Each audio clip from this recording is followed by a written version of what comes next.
Footprints in the dust.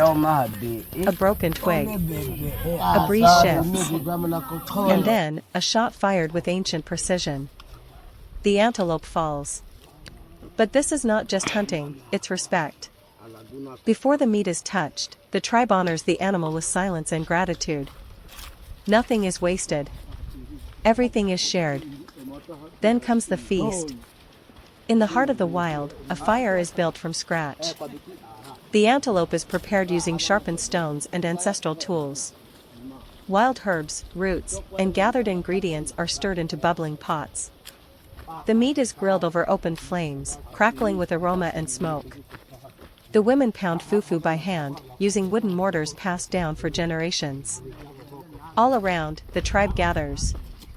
Children help where they can. Elders sit and share wisdom.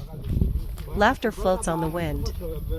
A simple campfire becomes a dining hall under the stars. The first bite, juicy, smoky, rich with flavor and history. Shared by hand, eaten with smiles, no plates, no rules, only love.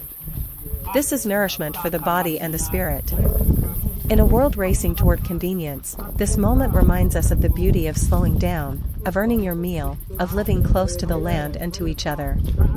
Watching the Hadzabe eat together is more than just satisfying, it's moving. It's raw, real, and sacred.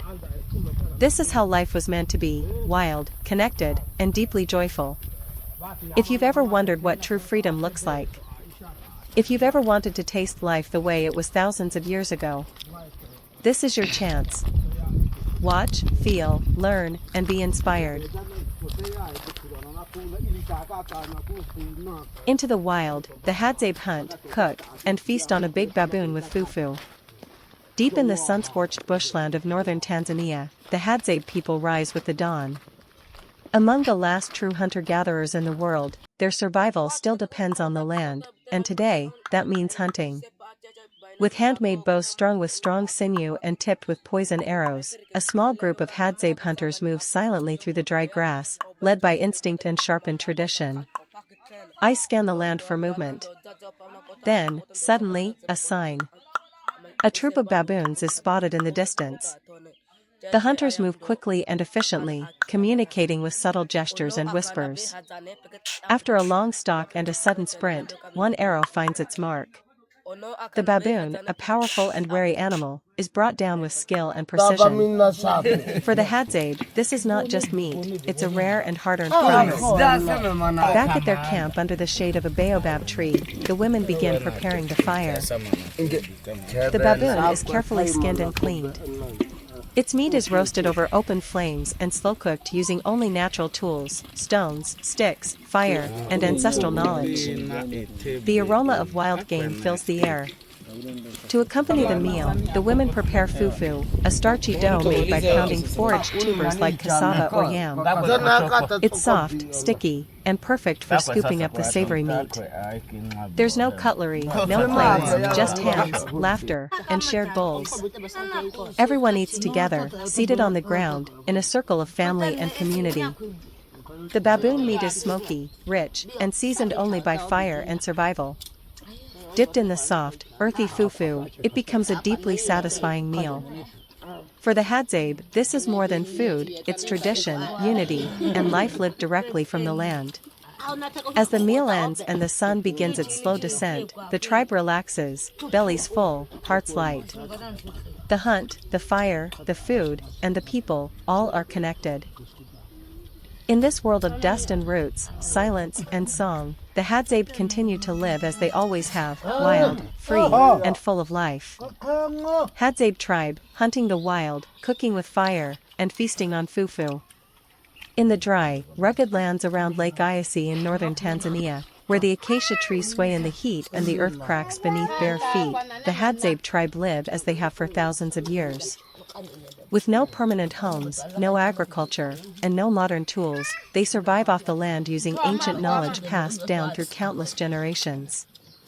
They are one of the last true hunter-gatherer societies on Earth. Today begins like any other, with fire. Smoke curls into the morning sky as the sun rises over the savannah. A group of Hadzabe men, lean and sharp-eyed, gather their tools, handmade bows carved from local wood, arrows tipped with natural poison made from desert rose sap, and slings for carrying their catch. The air is still. Every movement is quiet. They are preparing for a serious hunt, baboon. Wow! This is something you don't see every day, an incredible bush-cooked meal prepared right on a boat in the middle of the African wild. Join the Hadzabe Bushmen, one of the last true hunter-gatherer tribes on Earth, as they take their ancient skills to the river. Out in nature, surrounded by nothing but water, trees, and birdsong, they craft a simple yet unbelievably tasty meal, cooked over firewood right from their boat. There's no kitchen, no gear, no ingredients from a store. Just freshly caught bushmeat, wild herbs, clean river water, and the wisdom passed down through generations. As the smoke rises and the pot simmers, you'll see the tribe come together, laughing, cooking, tasting, and enjoying. This is how food should be, real, shared, and made with heart. Watch as they eat on the boat, seated under the sky, connected deeply to the land and each other. This isn't just about survival, it's about joy, culture, and the beauty of a meal made the old way.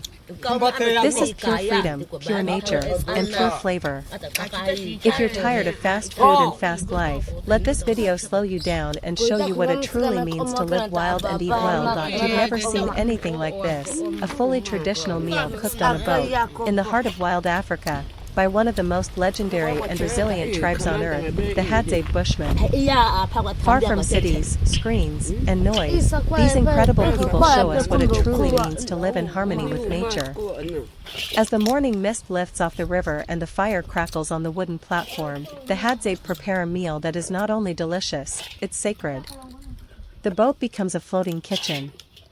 No metal pots from factories. No store-bought ingredients.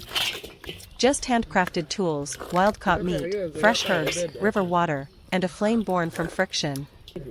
With every movement, you'll feel the rhythm of ancient life. Sizzling wild meat roasting over open fire. Wild leaves and roots stirred into bubbling broth. Firewood popping as stories and laughter fill the air. Bare feet, worn by the earth, dancing to life's simple joys. Then comes the best part, eating together. Seated on wooden benches, rocking gently on the river, the Hadzabe feast with smiles that light up the day. The food is hot, smoky, perfectly seasoned by nature alone, and served with joy and pride. As you watch them eat, talk, laugh, and simply be, you'll feel the deep connection they have to the land, the water, and one another. This is not just a meal, it's a lesson. A reminder that the best food is made with hands, shared with love, and enjoyed under the sky. So take a moment. Breathe in the wild. Taste the freedom. And let the Hadzabe show you what real life tastes like. 1.5 million years ago, the real life of our ancestors. A raw world full of danger and discovery. Earth was a wild and untamed place. Dense forests, vast open savannas, rivers teeming with crocodiles, and skies filled with vultures. The climate was shifting, cooling and warming in cycles, and early humans had to constantly adapt. Life wasn't easy, but it was deeply connected to nature in ways we can barely imagine today. Tribal life and survival. Early humans like Homo erectus lived in small kin-based groups, usually 20 to 50 individuals. These tribes had no formal leadership, but respect was likely given to the elder hunters or those with the best memory of landscapes, water sources, and seasonal food patterns. Roles were shared. Men often hunted large game, while women gathered edible plants, nuts, and roots, and took care of young children. Children learned by doing, watching elders, and practicing survival skills from a very young age. Every member of the group was essential. There was no luxury of laziness. Cooperation meant survival. Mastering fire, humanity's superpower. One of the greatest revolutions of this time was the control of fire. This was a total game changer. It allowed tribes to cook meat, making it safer and easier to digest. Fire extended the day, keeping the darkness and predators at bay. It became a central part of life, a place for warmth, bonding, and maybe the earliest storytelling. Fire helped create the first homes, not buildings, but circles of safety, where life happened. Hunting, courage and cooperation. Hunting was brutal and dangerous. Spears were primitive. There were no arrows or traps yet. It required patience, endurance, and teamwork. Homo erectus were persistence hunters. That means they ran animals down in the heat until the prey collapsed from exhaustion, an incredible feat of stamina. They could track for hours, leaving footprints, broken twigs, and even animal droppings. When they caught something big like a warthog or antelope, it was a community event. The food was shared. Nothing was wasted. Grain growing grains, growing culture. With fire and meat fueling their bodies, brains grew, and with that came imagination, memory, and a sense of self-awareness. Toolmaking got more advanced, with sharper edges and planned shapes. They may have started to decorate objects, use simple body markings, or even express early forms of art. They might not have had religion as we know it, but they surely felt awe. They watched the stars, felt fear during storms, and probably sensed a mystery in life and death. Dealing with death. Evidence shows that early humans cared for the sick and buried the dead. That means they had empathy and possibly rituals. They may not have had gods or written language, but they likely had beliefs, maybe about the afterlife, ancestors, or spirits in the natural world. The beginning of us. These early humans may not have had smartphones or skyscrapers, but then...